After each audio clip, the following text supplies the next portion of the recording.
Trabalhar com alegria. Esse é o tema que eu escolhi para hoje, para a gente conversar.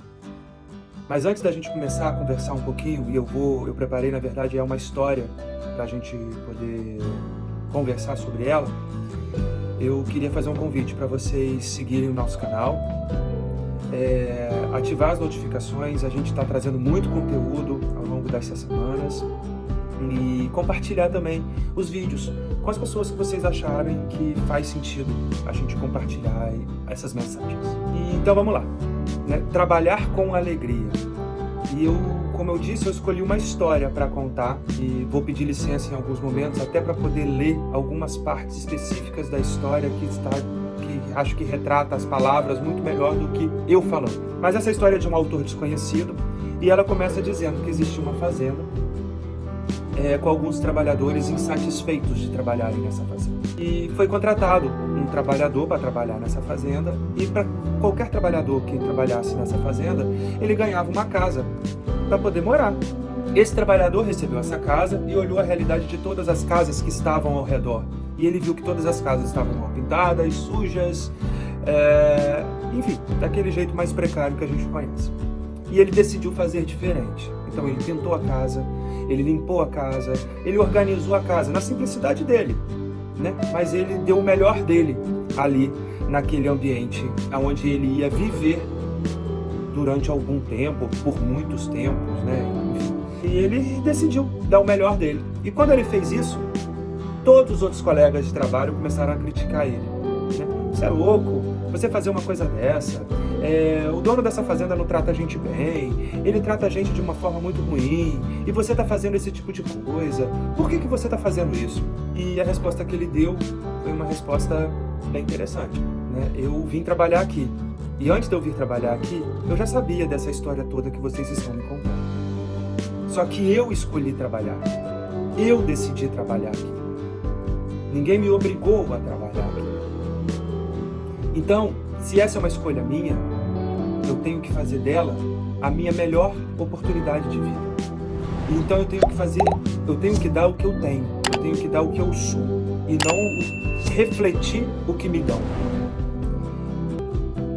E as pessoas ficaram pensativas, chamaram ele de doido, de lunático, de super feliz, né? A gente até conhece algumas pessoas que a gente chama de super feliz, né? No ambiente de trabalho, no nosso ciclo social.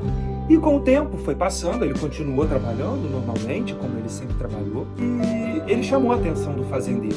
E o fazendeiro começou a refletir: eu sou sozinho, eu não tenho ninguém na minha vida, eu estou ficando velho, e eu preciso de uma pessoa para poder eu compartilhar os meus aprendizados e para cuidar dos meus negócios. E um certo dia, o fazendeiro bateu na porta lá desse trabalhador e eles tomaram um café juntos. E nesse momento, o fazendeiro convidou ele para ser o administrador da fazenda. Óbvio que ele aceitou, né? Ele não tinha essa pretensão, ele não entrou para trabalhar com essa pretensão, mas ele aceitou. E com isso veio um novo salário, uma nova realidade, uma nova casa, um novo ambiente, e ele continuou agindo como ele sempre agiu na vida dele. E aí o que aconteceu com os colegas?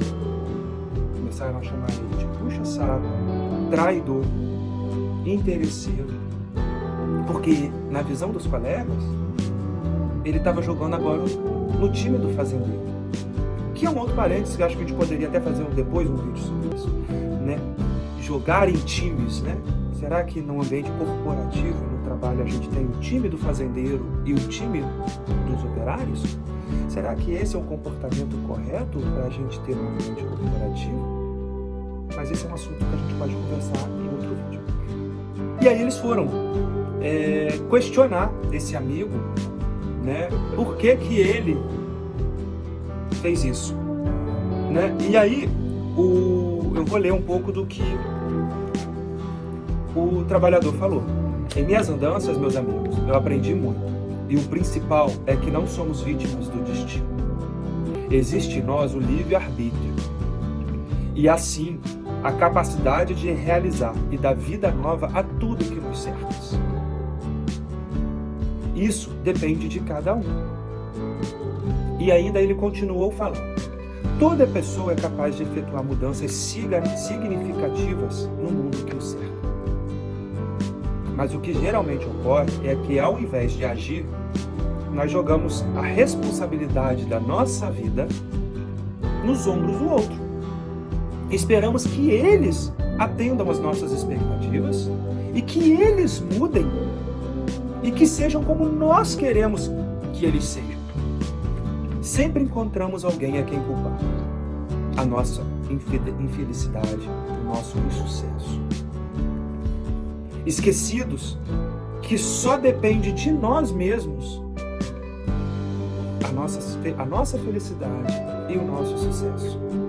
Desta feita, meus amigos, eu decido mudar a minha vida para que aconteça o que exatamente eu quero que aconteça e não o que o outro desejou para mim.